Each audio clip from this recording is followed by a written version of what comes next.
So, as you guys mentioned, my name is Ebony, and I founded RedX, which is basically a do tank within we set up this department about 3 years ago. And my job is to look at what is doing good, and how do we mobilize the power of people? How do we mobilize the power of people to be able to affect significant change at scale? So we've spent a lot of time doing research into the behavioral parts of how people do good. We've spent a lot of time trying to understand the market, the supply and demand of humanitarian need, whether that's dollars, information, voluntary hours. And we've also looked at how is it that change actually happens at scale. So it's all well and good for us to create a movement, but who cares? How does it create change for the better and for the world? So we, as I say, have done a lot of research. We also do a range of tests with things like how do you create change around nuclear disarmament, homelessness, migration support, and have done a lot in loneliness and social connection as well. And so today what I want to do is share some of the insights from our work with a particular view around COVID-19. So there's 4 bits that I'll go through. One is just a little bit more information around complex systems and problems and why it's important for us to think about it in that framing, and with a nod, of course, to C19. I'll also give you some of the insights around some of the other social problems and issues that we've explored through Australian Red Cross's work. I'm going to talk to you about healthy social connection and why that matters so much in any complex social problem, but particularly for COVID-19. And then I'm going to end on why we need to focus on mobilising the power of people. So if you could just click over to the next slide. This here is a video that you guys can watch later. We've spent a lot of time scanning how change happens across layers of influence and across time. And this is a little 3-minute snip that talks through what change looked like for safety regulations and road toll in Australia. And it took about 60 or 70 years for us to actually affect change from when we knew it was an issue to when people started changing their behaviours. We've done the same with smoking rates, with LGBT rights, with migration support. All of these types of changes take decades, and roughly that tipping point is around the 60 to 70 year mark. The reason why this matters, and it's important for you to understand the layers of change in complex systems, is because we do not have decades to be able to create change in either COVID-19 or climate action. So the question then becomes not how do we influence over time, but how do we rapidly shift the legislation, the policy, the infrastructure, the narrative, the access to education, assets, and technology to be able to create change at scale and to do that at pace. So these are literally the definition of wicked problems. And that's why we need to think of these as networked problems and layers of change. Next slide, please. So we talk about these complex issues being the result of deep chronic market failure. And the beauty of this is that there's no one individual person, sector, industry, business that's actually responsible for any of these changes. Next slide.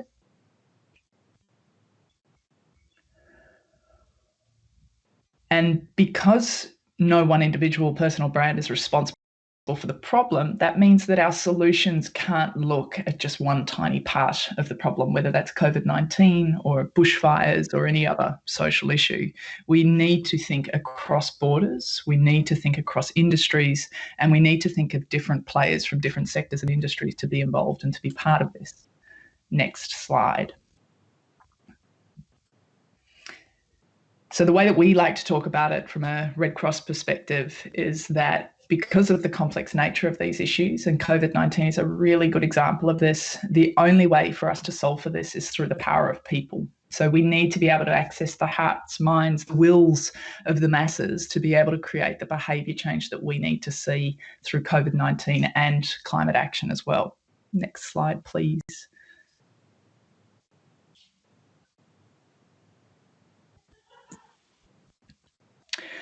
So of the curve.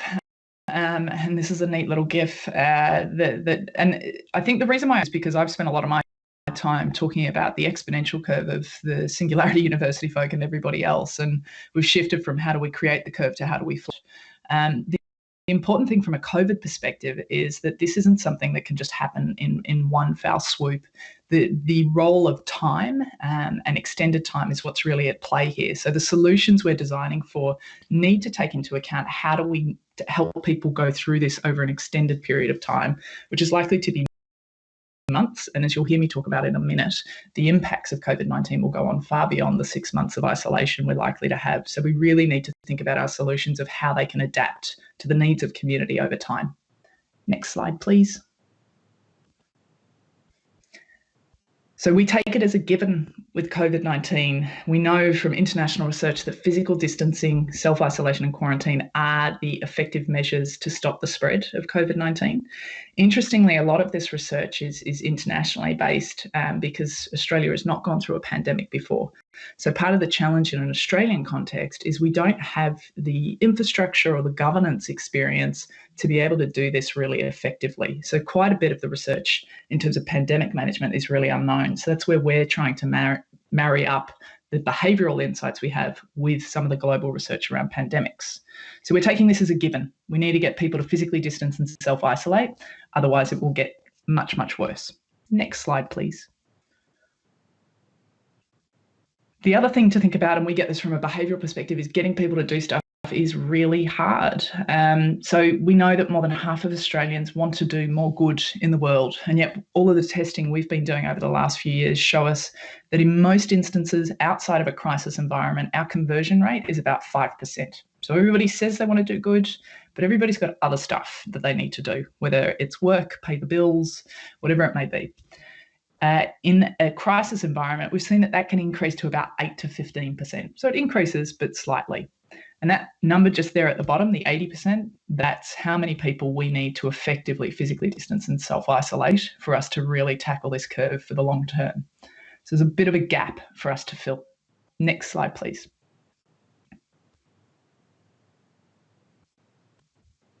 So we take it as a given, physical distancing and self-isolation, it's got to happen. So the problem we're really grappling with at Red Cross is how do we mobilise communities to do this at scale, but we want them to feel safe, confident and connected to be able to do that.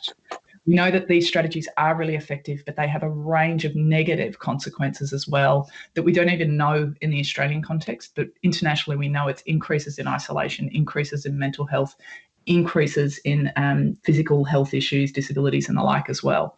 So we know that there are a range of issues to come. We need to help communities do this in a safe, nurtured and effective way as well. Next slide, please.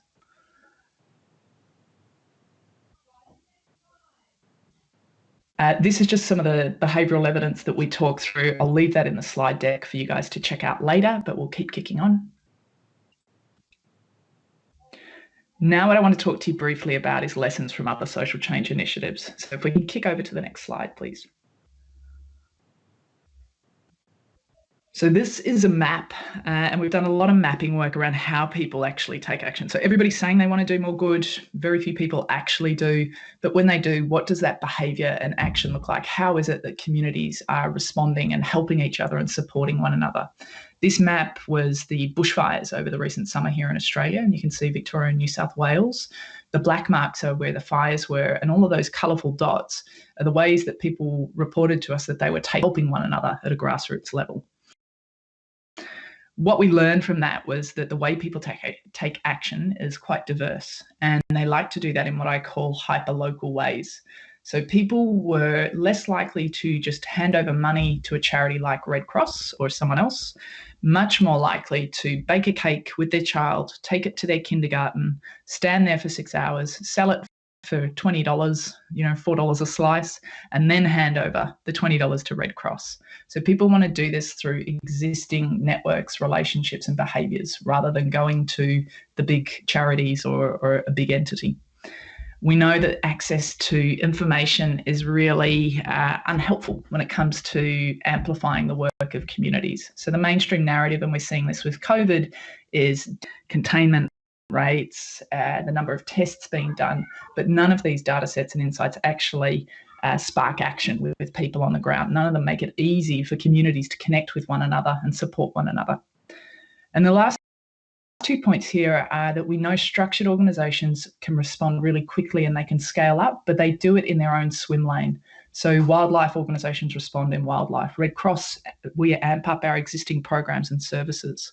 Interestingly, though, during the bushfires, what we saw was this incredible scale up of community response, some of them quite organised and others at a much more local level, where 70% of the groups and organisations we saw emerge during the bushfires didn't exist prior to the bushfires, and the majority of them disappeared quickly after, so they were quite ephemeral.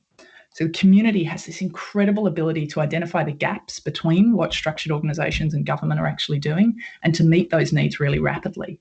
The big gap here for COVID is we don't have access to each other in the ways that we're used to.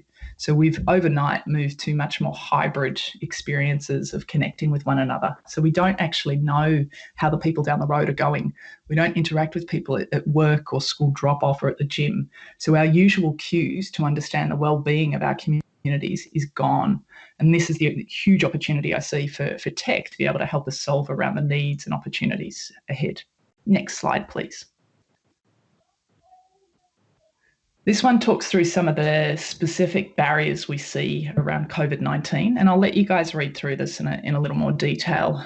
What I'd say is that not many of them are specifically unique, other than the fact that we're isolated from each other when we do structured entities. The data we have access to and the narrative is unhelpful, so we don't have access to the information that we need to be able to help one another really effectively. And that there are people with existing vulnerabilities that we need to take into account. So making sure we keep each other safe and connected through this is really critical. So I'll let you guys read through that later, but next slide, please.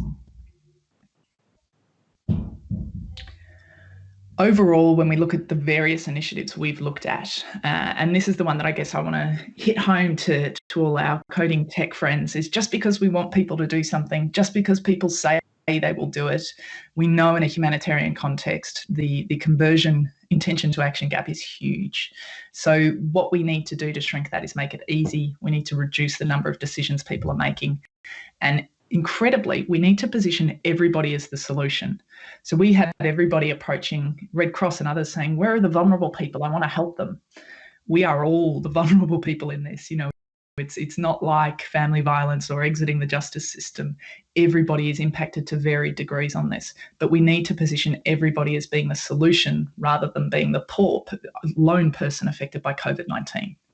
We also need to shift from people thinking that they're giving up something, whether it's their freedom, their rights, their access to outside spaces, to showing them the assets and strengths they've got to give, and to show them the impact that their tiny little behaviour by staying at home or staying 1.5 metres away, to show them the impact that has overall, for example, on that 700,000 people diagnosed in the US. Show me the global impact. We need to also help people move from uncertainty and that murkiness of achieving goals to step change, give them gradual goals of achievement to help them stay home and socially self-isolate. And we need to shift away so that people are feeling part of something bigger than themselves. So I'd love to see, data sets coming out that aren't just showing us all the diagnoses and tests, but are showing the incredible strength of community in effectively physically distancing and self-isolating, and the impact that's having on curves flattening. Next slide, please.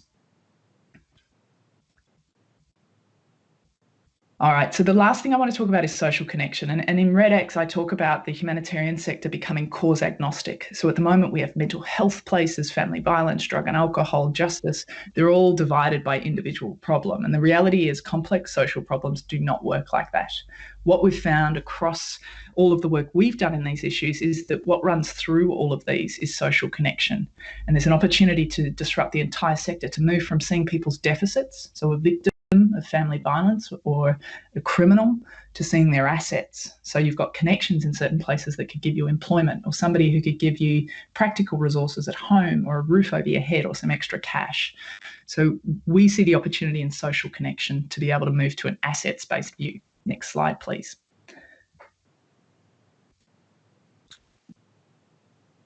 So what we have created over the years is this model around what healthy connection actually looks like. And I'll let you explore this in a little more detail, but it's basic economic modelling that talks about the layers of connection. Next slide, please.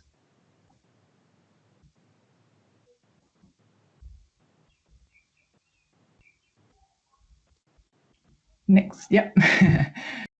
Oh, back one. The reason why, we're going.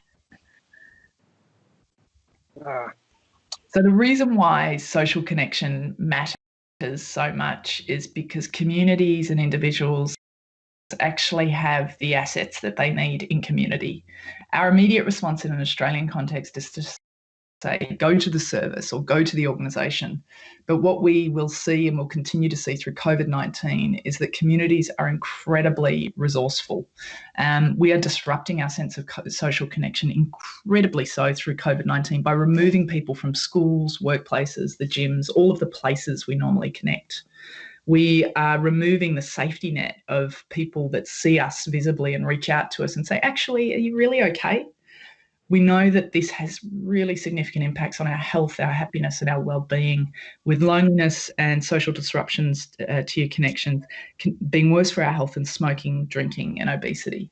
We certainly know this in a regular setting, let alone a pandemic setting like COVID-19. Next slide, please. We're nearly there. So we need to think about the power of mobilising people, right? And we need to think about how we leverage the assets and strengths of community, because that's how we're going to solve for it. Next slide, please. And this is how we get right back to the beginning of, we know that humanitarian suffering, whether that's COVID-19, bushfires, or any other social issue, can and must be solved by the power of people.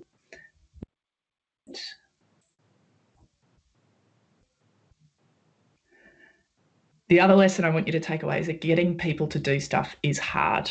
It's really hard. You know, if we can get it up around the 15, 20% conversion rate, fantastic, 80% even better. We also know that there are significant unknown negative impacts of what we're doing currently to address COVID-19, and we don't know the full extent of those yet. Next slide, please. So the real question I've got for all of you is, how can we actually connect communities during all of this? So if we take it as a given that the impacts of COVID-19 will be felt long after the isolation measures are lifted, we're all back at the gym, back at work, and back at schools, we need to be able to connect communities now so that they can access the resources and supplies that they need. But we also need to make sure that our solutions are nurturing social connection for the future, because the assets and connection points of community is what will see us through in the long term. So I can't wait to see what everybody comes up with over the next couple of days. No pressure, but there's 80% of the population relying on you all to get ahead of this. The exciting bit is any of the solutions and ideas we come up with in this space will be relevant to any other complex social issue that we experience now and into the future.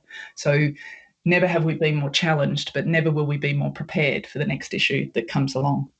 The two questions I'm going to be thinking about as I see the ideas coming through is, will the people actually do it?